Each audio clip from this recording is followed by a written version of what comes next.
Baik, selamat malam warga masyarakat Kabupaten Belu. Salam jumpa lagi dengan saya, Vicky Nahak, mengudara lagi di grup politik Belu News pada malam hari ini. Banyak tema yang akan kita bahas pada malam hari ini. Seperti janji saya seminggu yang lalu bahwa saya akan tetap berbicara terkait dengan permasalahan Teko menjadi pokok pembahasan saya pada malam hari ini. Tapi mohon maaf karena cuaca, karena dingin, terus dicampur banyaknya nyamuk yang berkeliaran, izinkan saya untuk membakar sebatang rokok agar live saya pada malam hari ini lebih baik tanpa terganggu oleh nyamuk-nyamuk yang berterbangan.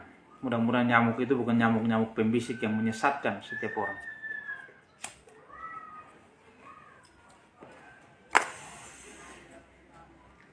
Baik, masalah Teko ini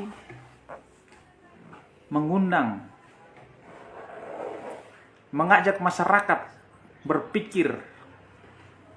Masalah permasalahan Teko yang ada di Kabupaten Belu ini, banyak mata yang melihat permasalahan ini, banyak asumsi di tengah-tengah masyarakat, dan banyak masyarakat yang beropini beraneka ragam dengan pemikiran mereka. Oleh karena itu setiap malam pun saya masih akan bersuara terkait dengan permasalahan Teko. Hari ini saya akan bahas terkait dengan permasalahan Teko.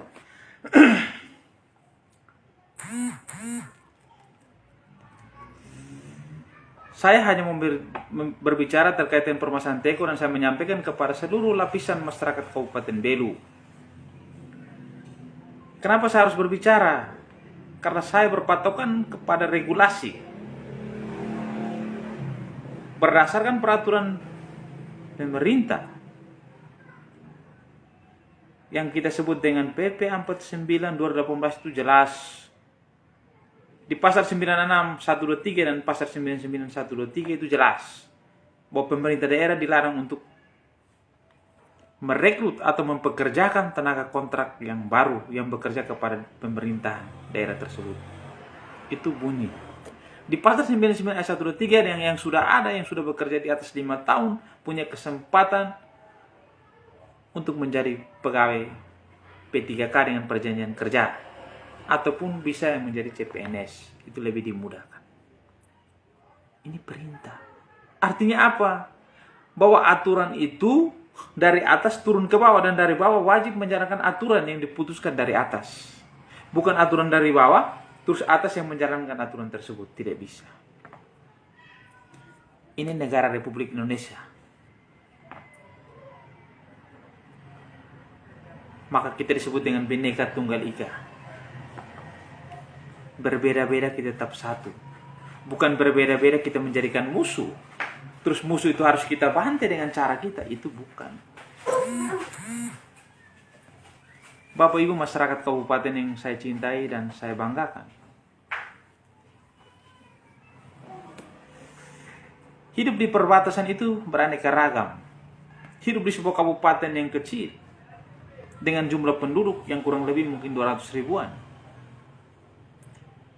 So pasti bahwa setiap kaki, setiap pergerakan kita baku pantau dan kita baku tahu.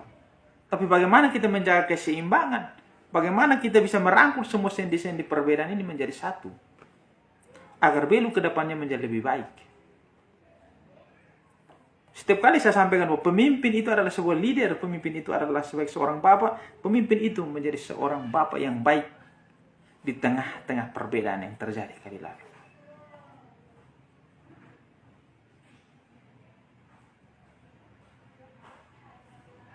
Masyarakat Kabupaten Belu, Bapak Ibu, penggemar Belu News, penggemar politik yang ada di Kabupaten Belu. Saya menyampaikan kenapa saya selalu berbicara terkait dengan permasalahan tenaga kontrak daerah. Pengabdian mereka ini tulus. Mereka bekerja ini tidak pernah mereka minta supaya gaji mereka pun itu ditambah. Mereka itu ikut alur yang ada. Kadang kalau diminta tolong oleh atasan pun mereka jalankan dengan sepenuh hati. Minta maaf, saya harus sampaikan begini. Karena yang terjadi di bagian umum. Contoh, yang terjadi kepada salah satu ini tenaga kontrak daerah. yang hari ini namanya tidak tertera dalam SK bagian umum. Pada saat Bupati bilang pemberhentian tenaga kontrak 31 Desember, pada saat Januari, salah satu pimpinan, yaitu bagian umum, meminta tolong kepada Bapak Stefanus Moruk untuk tetap bekerja. Pak Stef Moruk dengan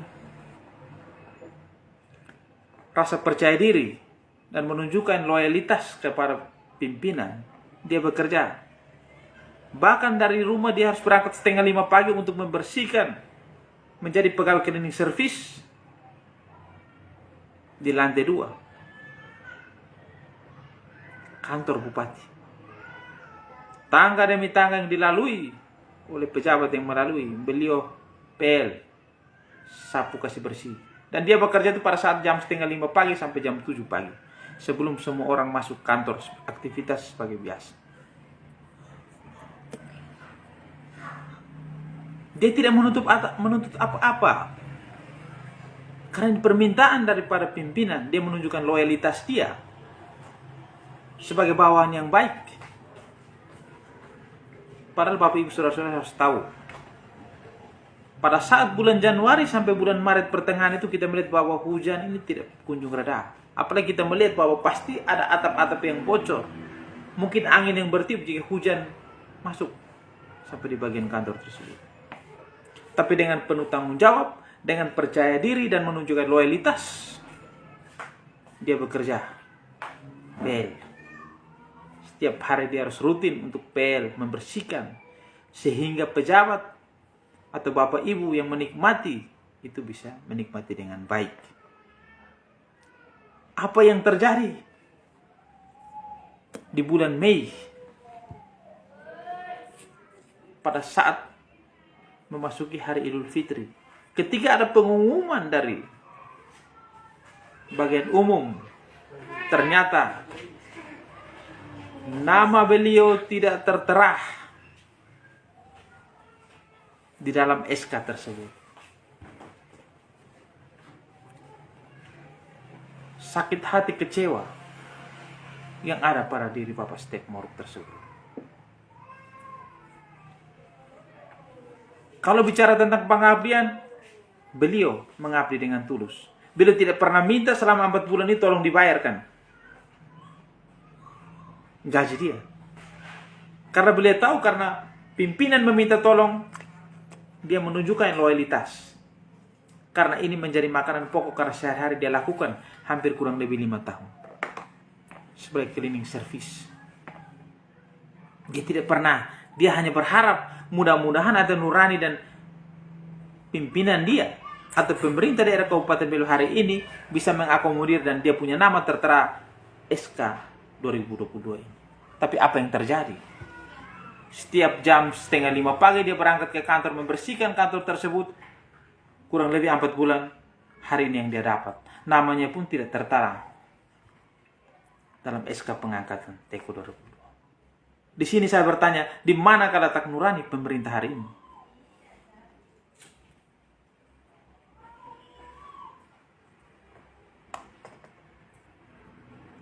Orang bekerja karena permintaan dari pimpinan, dia bekerja. Dia tidak berpikir, minta maaf ibu kabak, minta maaf bapak kabak, kira-kira saya dibayar berapa? Dia tidak pernah minta. Walaupun dia tahu bahwa sehari ini SK pemberhentian Tekonya iya, tapi karena permintaan daripada pimpinan, dia jalankan tugas dengan sepenuh hati. Tanggung jawab dia jalankan sebagaimana biasanya. Dia jalankan. Setiap 4:30 jam 4 dia bangun, dia cuci muka, 4:30 dia berangkat ke kantor tersebut, dan dia bersihkan setiap hari sebagaimana biasa. 4 bulan dia lakukan.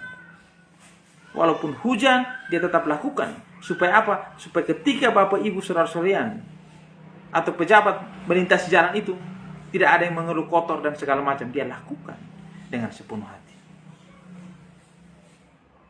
Terus bagaimana hari ini ketika namanya pun tidak keluar dalam SK pengangkatan Teko 2022 di bagian umum? Di manakah nurani Bapak Ibu Saudara sekalian? Di manakah nurani pemerintah hari ini?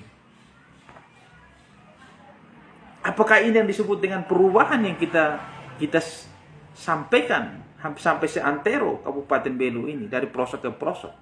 Perubahan seperti ini kayak yang dimaksud. Mau dibawa kemana wajah Kabupaten Belu ini?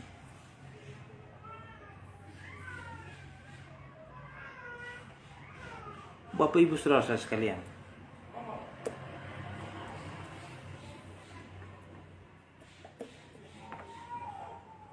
ini yang membuat kami sebagai elemen daripada bagian masyarakat Kabupaten Belu terus bersuara atas ketidakadilan ini. Gambarkan kepada kami yang buta huruf, kami yang jalanan tidak jelas ini, adil itu seperti apa? Pengabdian ini tulus, tanggung jawab, tanpa cacat ketika mereka mengabdi dan bekerja. Terus kenapa mereka punya nama tidak ada? Apakah, minta maaf, saya menduga jangan sampai ini produk politik karena perbedaan kali lalu. Kalau ini yang harus diwariskan terus, hancur kabupaten ini. Tidak akan maju kabupaten yang kita cintai. Karena setiap hari orang ajang politik terjadi, orang akan baku cari kaki, bisik sana, bisik sana.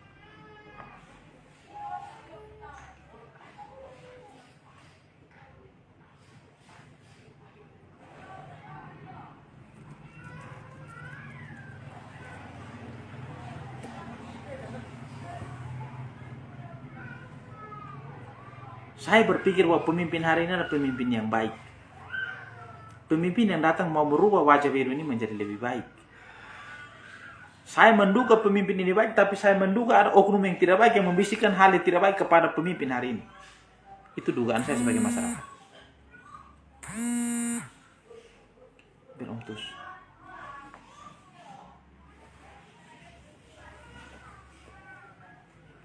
Harapan saya sebagai masyarakat biasa, ketika kita mendekat dengan seorang pemimpin, sangat dekat, berikanlah pemimpin itu sesuatu yang sejuk.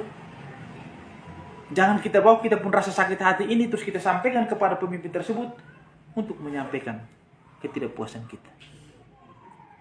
Akhirnya pemimpin yang mau dicintai orang ikut membenci, orang membenci pemimpin karena kita pun rasa sakit hati itu kita sampaikan kepada pemimpin tersebut. Ini dugaan saya sebagai masyarakat biasa. Masyarakat Kabupaten Belu yang saya cintai. Bapak Stef Moruk ini menjadi contoh nyata. 4 bulan dia bekerja, dia tidak pernah meminta dibayar berapa. Karena pimpinan meminta, pimpinan yang ada pada tempat dia bekerja ketika dia menjadi teko, meminta untuk mengerjakan ini dengan senang hati dia bekerja. Dia tidak meminta tiap bulan-bulan berganti bulan, selama 4 bulan dia tidak minta supaya dia diberikan gaji sekian-sekian. Dia hanya menunjukkan loyalitas dia terhadap, biar pemimpin itu tahu, pimpinan itu tahu bahwa dia menunjukkan loyalitas. Dia bekerja dengan harapan apa? Tolong diperjuangkan bahwa Teko 2022 ini namanya pun tetap ada. Tapi apa yang terjadi? Namanya pun tak kunjung ada. Biarlah publik ini bisa menilai, biarlah Bapak Ibu Saudara sekalian bisa melihat apakah cara seperti betul pantas ada di kabupaten yang kita cintai ini. Apakah cara begini juga betul? Masyarakat bekerja berbulan-bulan tidak dibayar, tapi tiba-tiba namanya tidak ada dalam SKTK. Apakah yang dibenarkan di kabupaten ini? Biarlah publik ini yang menilai, biarlah publik ini yang berasumsi. Saya sebagai masyarakat biasa yang menyampaikan apa yang dirasakan oleh saudara saya Stef Moruk.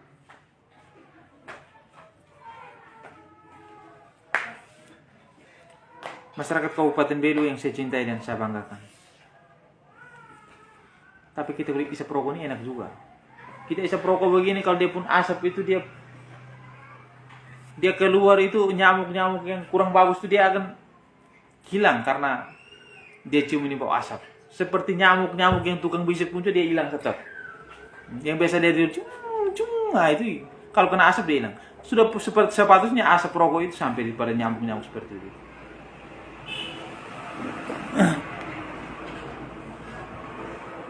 Jika adalah satu dua oknum yang mengatakan bahwa masalah Teko sudah selesai, saya Fikinak menyampaikan bahwa masalah Teko belum selesai. Karena di sini kita akan tetap bersuara, kita berbicara karena regulasi yang mana yang digunakan oleh pemerintah hari ini. Supaya kami juga perlu tahu.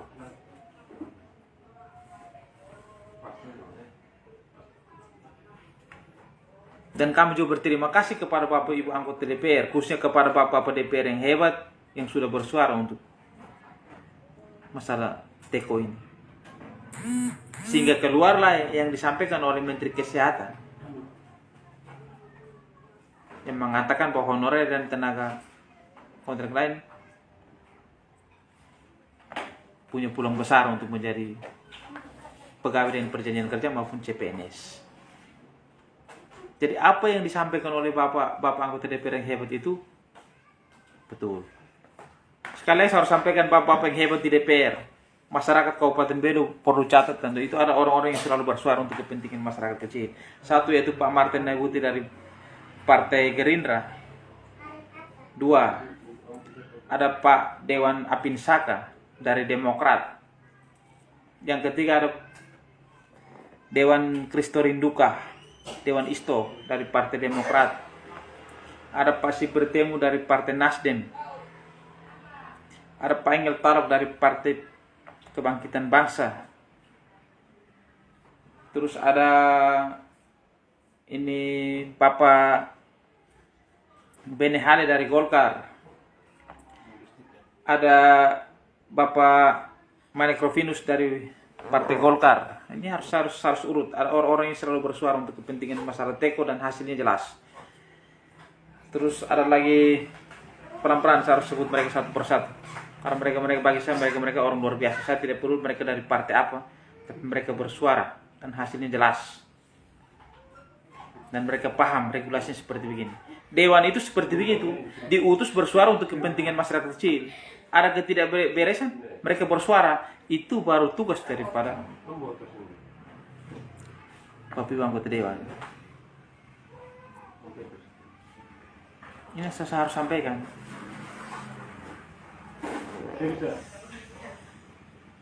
Terus ada Pak Feby Juang dari PDI Perjuangan, ada Pak Yohanes Juang dari PDI Perjuangan. Ini adalah adik kakak yang luar biasa dalam satu partai tapi selalu bersuara untuk kepentingan masyarakat kecil. Ada Pak Kobus Nahak dari PAN. Ada Pak Anus Koi juga dari PAN. Saya percaya bahwa sampai hari ini bapak-bapak mereka itu masih memiliki nurani dan masih berbicara terkait dengan permasalahan ini, selalu berpihak kepada masyarakat kecil tenaga kontrak ini dan berpatokan kepada regulasi dan PP 49 2018. Saya terima kasih sampai ini. Teruslah bersuara dan saya Fikinak akan mengaminkan dan selalu akan bersuara untuk dan mempromosikan Bapak Ibu Saudara karena Bapak mereka sudah berjuang karena Dewan diutus untuk bersuara untuk kepentingan masyarakat kecil. Hari ini Bapak mereka sudah buktikan. Di situ ada Abang Manuel Talisuma juga dari P3. Itu luar biasa. Hal-hal yang sudah disampaikan itu hal yang luar biasa.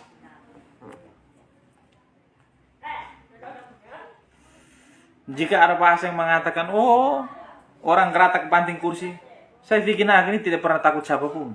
Saya hidup di negara hukum, saya tidak pernah takut siapapun. Saya bicara untuk kepentingan orang banyak, saya tidak pernah takut siapa mau setan pun saya tidak takut. Yang saya takut itu ketika orang tua saya mencabut bahwa dia tidak menganggap sebagai anak. Itu saya yang saya takut. Kalau manusia saya tidak pernah takut. Karena saya bersuara untuk kepentingan orang banyak. Bukan untuk saya kepentingan pribadi, saya tidak. Itu perlu catat. Tidak usah ancam-mengancam di Kabupaten Bedong gitu. Ancam itu tidak usah ancam. Apalagi kamu yang punya bilang kamu punya jabatan ini, kamu sentuh saya Fikinak ini, saya serahkan saya punya tubuh ini utuh. Kau pukul di bagian mana saya kasih. Kau hebat, saya angkat jempol. Tapi menghargai orang, saya sangat menghargai orang. Siapapun dia saya sangat menghargai. Tapi ketika kau berbicara, kau tidak menghargai dan cerita berlebihan, di situ kau adalah orang-orang yang tidak pernah bersuara untuk kepentingan orang lain. Kau hanya berpikir tentang pribadi dan golongan dan memperkaya kau sendiri. Itu yang perlu dicatat. Teko ini hanya di zaman ini saja menjadi masalah dan membuat masyarakat itu menjadi susah. Jika ada masyarakat yang punya data, mari kita buka data sama-sama. Zaman sahabat Pak Widi, Teko ini, masalah ini di zaman sekarang. Zaman Pak Widi dan Pak Ose, sahabat memimpin Kadin Laut, tidak seperti begini. Masyarakat puas. Satu kelebihan yang dimiliki oleh Pak Widi dan Pak Ose. Pada saat kami di NKRI, sekali lalu kami mendukung Dr. Valen Pereira dengan Abang Sipritemo, kami NKRI. Tapi teko yang daripada NKRI itu tidak pernah Pak Widi dan Pak Ose itu berhentikan. Artinya bahwa pemimpin ini dewasa. Pemimpin tidak mau buat susah masyarakatnya. Ini yang terjadi. Tapi hari ini yang terjadi, orang yang mengabdi dengan tulus, tidak cacat dalam pengabdian, tidak pernah dapat teguran, hari ini diberhentikan. Ini yang menjadi pertanyaan kami, ada apa dengan pemerintahan hari ini? Ini yang menjadi catatan kritis kami masyarakat kecil. Dan kelebihan daripada Pak Widi dan Pak Ose, ketika ada permasalahan terkait teko, saya sampaikan 2018 kami pernah dia masalah tentang teko guru. Ketika diundang RDP, Pak Widi datang dan menyampaikan, dan waktu itu disetujui dan ditambah tenaga kontrak guru yang berapa orang itu dan ditambah dan dimasukkan. Ini yang terjadi. Bapak Ibu Saudara-saudara sekalian, saya hanya menyampaikan permasalahan teko ini akan terus menjadi irama tersendiri dan menjadi suaranya menjadi fals. Dan kami akan terus bersuara ketika keadilan ini tidak berpihak kepada teman-teman teko yang membutuhkan keadilan seadil-adilnya di tanah perbatasan.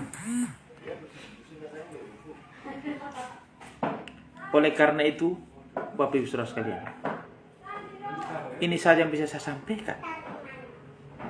Biarkanlah publik ini bisa menilai. Biarlah publik ini yang berkomentar. Saya sebagai elemen masyarakat biasa yang hidup di pinggiran dengan kemiskinan yang melekat pada diri saya menyampaikan suara dan apa isi hati daripada teman-teman yang diberhentikan. Jika ada kata-kata saya yang berlebihan, saya mohon dimaafkan. Tapi kepada pemerintah berlebihan, inilah saya dengan apa adanya. Saya akan terus bersuara untuk kepentingan orang banyak. Saya tidak pedulikan yang lain. Silakan saya dikritik dengan argumen, silakan saya dihina dengan akun-akun palsu kalian. Tidak pernah saya membantah. Biarkanlah Tuhan yang membalas. Karena apa yang saya lakukan, apa yang saya suarakan, demi semata-mata untuk teman-teman saya, saudara-saudara saya yang membutuhkan keadilan tersebut. Oleh karena itu, dari sudut Kota Belu, dari tanah sahabat ini, dari tanah yang adat istiadatnya sangat kental, yang hari ini berkumandang, dikenal di negara orang, saya fikir nak mengakhiri live saya. Semoga Bapak Ibu Saudara sekalian terhibur. Selamat malam, Tuhan memberkati kita semua.